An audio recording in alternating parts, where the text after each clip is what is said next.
Hey, what's up, Ignite? My name is Pastor Rob, and I have the awesome privilege of serving as the Fuse College pastor here at Ignite Church, and I could not be more excited to be with you guys today.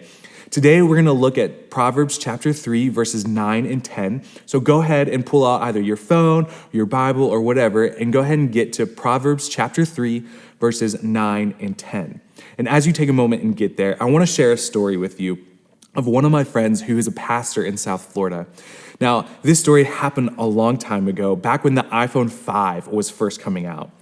You see, at the end of a sermon, the pastor, he was standing down front, and he had just given this powerful message and had a bunch of people who were down there and wanting to pray. But he noticed this guy who, he was standing there, and he had the brand new iPhone, and it had just come out the day before.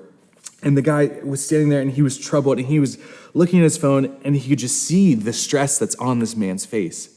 And the man, he takes it, and he puts his phone away, and he comes up to the pastor, and he tells him what's on his heart.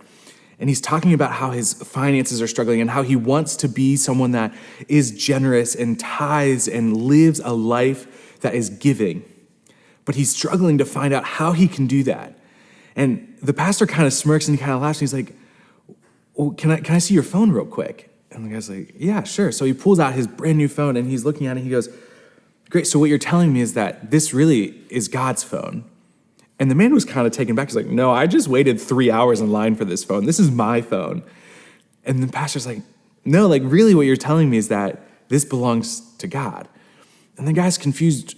And the reason for that moment was because what the pastor was trying to tell this guy is that, hey, you are asked and you are told that when we give first to God, when we give first to those around us, we are blessed. We gain much in return from it.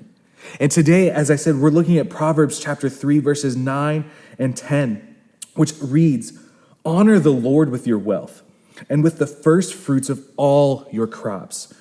Then your barns will be filled and will be overflowing, and your vats will brim over with new wine." This is a promise. What this is saying is, with all your wealth, with everything that you have, give first to God. Give of your first fruits, give of your first crops to Him, and then your barns will be filled with overflowing. We talk about the Malachi 3:10 challenge here at church when it comes to tithing, and we challenge you guys to put that into practice, to tithe and to give the first 10% of all your income. And the challenge with that is that we say, hey, give the first 10%. And if at the end of the challenge, you look back and you're like, no, it wasn't worth it. It was totally wrong. You don't see an actual blessing in your life, we'll give it back to you. We will actually return that to you. Because we believe so strongly in the promises of God and have His promises that whenever we give first, our life is then rewarded. We see so much blessing. And it's not the fact that we give in order to receive this blessing. No, we want to give because we want to live a generous life.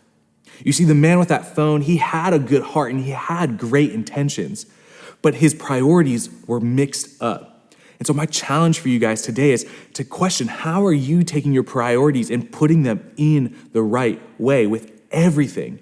And oftentimes money is the last thing we want to do that with. I know for me, that was a struggle for years and years.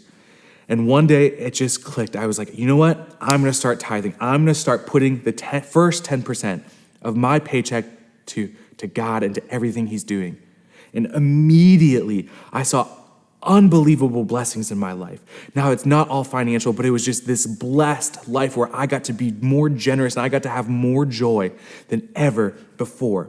So my challenge to you guys is to look at Proverbs 3, 9, and 10 and to take it to heart, to honor the Lord with all your wealth and with the first fruits of all your crops, because then your barns will be filled to overflowing and the vats will brim with new wine.